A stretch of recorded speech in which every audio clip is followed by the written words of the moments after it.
सभी को नमस्कार। मैं नम्रता श्रीवास्तव आप सबों का बहुत बहुत स्वागत करती हूँ।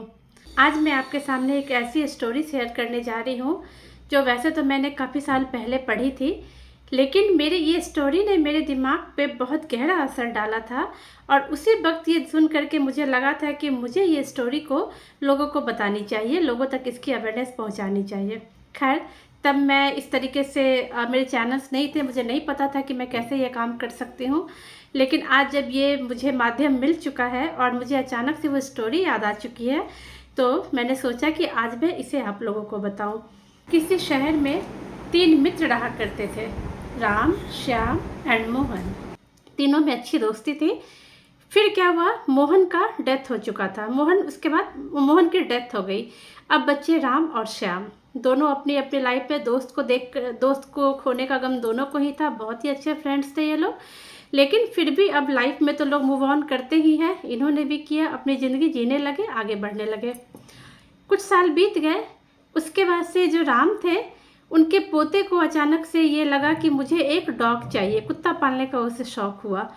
उसको देख करके उसके दादाजी जो राम जो थे, वो उनके लिए ले करके आए और उन्होंने उसे एक तरीके से गिफ्ट किया। पोता बहुत खुश रहने लगा, दिन रात वो उसके साथ खेलता था, उसे बहुत अच्छा लगता था। ऐसे ही करके दिन बीत रहे थे। एक दिन श्याम जो इनके फ्रेंड थे, इनके घर मिलने आते हैं, तो वो देखते हैं कि वहाँ वो डॉग है, तो उसको भी मतलब उनको भी अच्छा लगता है, वो भी देखते हैं और अपना ऐसे ही वो फिर चले जाते हैं। एक दिन वो सो रहे थे तो उनके सपने में इनके जो तीसरे फ्रेंड थे मोहन, जिनकी डेथ हो चुकी थी, वो आते हैं और वो श्याम से कहते हैं कि श्याम मेरी एक मदद करोगे। तो श्याम अपने दोस्त को देख करके वैसे ही बहुत इमोशनल हो गए थे। उन्होंने कहा कि हाँ हाँ बोलो मोहन, क्या बात है, मैं तो तुम्हें हमेशा बहुत याद करता हूँ, तुम कैसे हो। तो इस पर मोहन ने कहा कि मैं ठीक हूँ और कल मैंने तुम्हारे साथ काफ़ी टाइम स्पेंड किया, काफ़ी सारा समय मैंने तुम्हारे साथ बिताया है।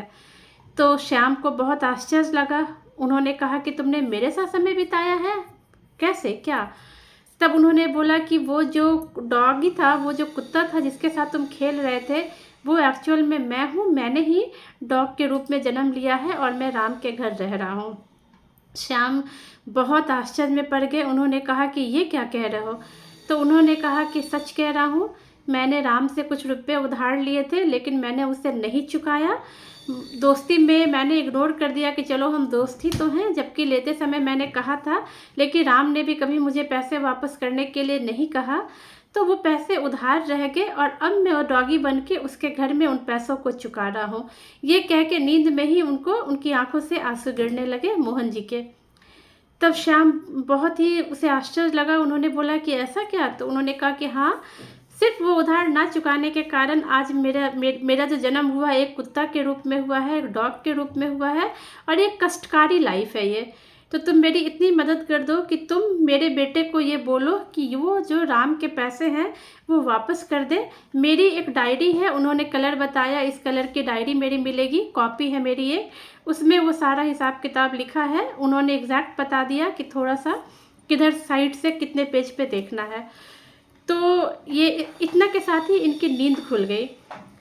उसके बाद तुरंत जो श्याम जी हैं वो मोहन जी के घर उनसे मिलने के लिए जाते हैं और वहाँ जा कर के उन्होंने उनके बेटे को अपने सपने के बारे में सारी बात बताई। बेटे को बहुत आश्चर्य हुआ, तो इन्होंने जो कॉपी की बात बताई थी उसका लोकेशन भी बता दिया कि वहाँ पे रखा है, तुम निकाल करके लाओ। अब तो बेटे को और भी ज़्यादा आश्चर्य हुआ कि एग्जैक्ट लोकेशन बता रहे हैं कि वहाँ पर उन्होंने हिसाब किताब लिख रखा है उस कॉपी में, तुम ले करके आओ। बेटा लेके आया। जितना पेज पे उन्होंने कहा था उतने पेज काउंट करके उन्होंने देखा, तो सच में वहाँ पर उतने रुपए का उधार लिखा हुआ था और वो बहुत ज़्यादा पीछे नहीं था, जस्ट तीसरे या चौथे पेज पर ही वो लिखा हुआ था। बहुत आश्चर्य हुआ बेटे को भी और जो श्याम जी थे उनको भी। उनको समझ में आ गया कि मेरा सपना सही है, वाकई में ये मोहन जी ही थे जो सपने में आए थे और वो ही राम जी के घर में कुत्ता बन के जन्म लिए हैं और उस पैसे को चुका रहे हैं। मोहन जी के बेटे और श्याम जी दोनों के ही आंखों से आंसू गिरने लगे। इमिडिएटली वो लोग राम जी के घर गए और उन्होंने उनको वहाँ पर वो पैसे वापस किए, लेकिन राम जी ने मना कर दिया, बोला कोई बात नहीं है, जाने दो, वो मेरा दोस्त था, उसके साथ ही पैसों का हिसाब किताब ख़त्म हो गया। तब उन्होंने पूरी कहानी सुनाई और बताया कि ये जो आपके घर में डॉग है, कुत्ता जिसे आप पाल रहे हैं, वो एक्चुअल में वही उधार चुका रहे हैं, और ऐसा उन्होंने खुद ही सपने के माध्यम से बताया। फिर उन्होंने सारी बातें धीरे धीरे करके बताई। राम जी भी शॉक्ड हो गए, उनकी आंखों से बहुत आंसू गिरने लगे। खैर इस बात पे सुन के उन्होंने उन पैसों को एक्सेप्ट कर लिया, रख लिया, और उसके बाद ये दोनों वहाँ से चले आए। फिर क्या होता है कि पैसे उधार चुक गए थे, तो अब उनके जो वो डॉग के रूप में उन्होंने जन्म लिया था, जो डॉग की योनि उन्हें प्राप्त हुई थी, अब उसकी ज़रूरत नहीं थी, क्योंकि पैसे उधार उन्होंने चुकवा दिया था अपने बेटे से। तो फिर जा कर के अगले ही दिन उस कुत्ते की मृत्यु हो गई, वो मर गया। उनको उनकी जो डॉग वाली लाइफ थी, कष्टकारी लाइफ ही होती है, उससे छुटकारा मिला।